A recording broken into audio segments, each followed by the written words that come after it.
নজর রাখবো পরবর্তী সংবাদে। মা শব্দটি ছোট হলেও তার অর্থ এবং তার মাহাত্ম্য যে কত বড় সেটা হয়তো আজকের দিনে দাঁড়িয়ে নতুন করে বলার মতো কিছু নয়, কিন্তু সেই জন্মদাত্রী মা এবার আক্রান্ত হতে হয়েছে তার সন্তানের দ্বারা। এমনই বিষয়, এমনই ছবি আজ ধরা পড়েছে রাজ্যের বুকে আড়ালিয়া এলাকাতে।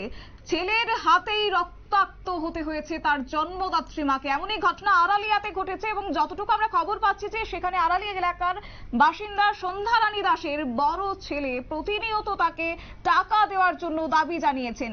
এরই মধ্যে বৃহস্পতিবার সন্ধ্যা রানীর কাছে আবারও টাকার দাবি করেন, কিন্তু সেই টাকা দিতে না পারলেই মহিলার উপর অর্থাৎ জন্মদাত্রী মায়ের উপর বড় ছেলে বর্বরচিত হামলা করেছে। সন্ধ্যা রানী দাসকে মারধর পর্যন্ত করেছে, মাথা ফাটিয়ে দিয়েছে। বর্তমানে তিনি আহত অবস্থায় জিবি হাসপাতালে চিকিৎসাধীন রয়েছে, সেই ছবি আপনারা দেখতে পাচ্ছেন।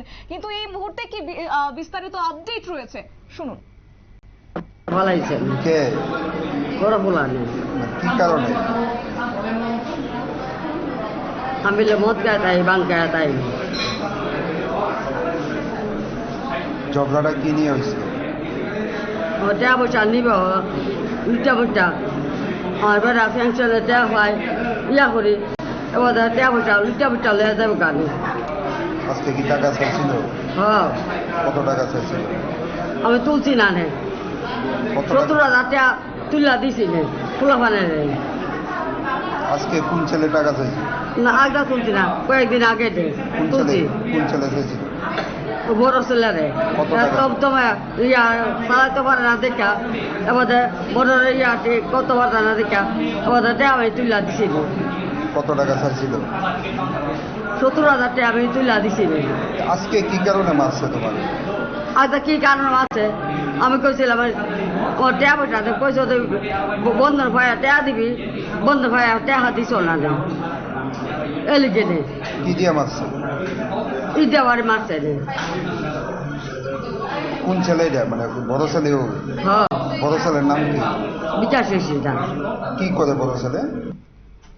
আপনারা শুনলেন সেই অসহায় মায়ের বক্তব্য। অর্থাৎ বর্তমান সমাজ ব্যবস্থা কতটা কুলুষিত হয়েছে সেটা কিন্তু আজকের দিনে দাঁড়িয়ে নিদারুণ চিত্র আরো একবার উঠে আসলো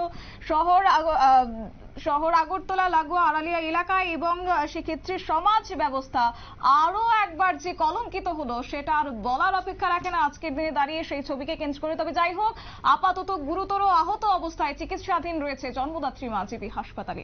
নিয়ে নিচ্ছে ছোট্ট একটি বিজ্ঞাপন বিরতির সঙ্গে থাকুন।